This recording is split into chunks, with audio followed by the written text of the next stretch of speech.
Your nails are outgrown and it is time for an infill. Come along with me as I show you the steps to make your nails look brand new once more.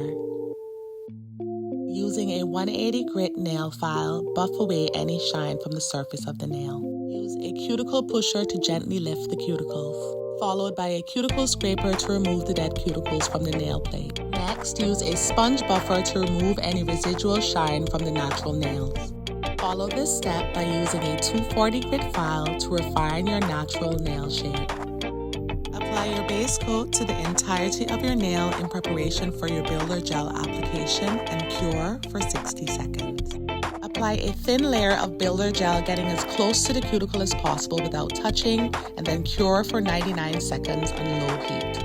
Repeat this step using a slightly larger bead of builder gel, again ensuring that no product is touching the cuticle.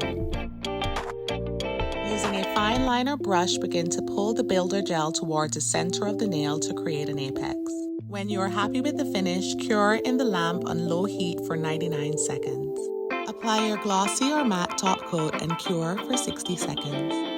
And to end, lastly but certainly of great importance, apply cuticle oil for added moisture and admire your freshly infilled nails.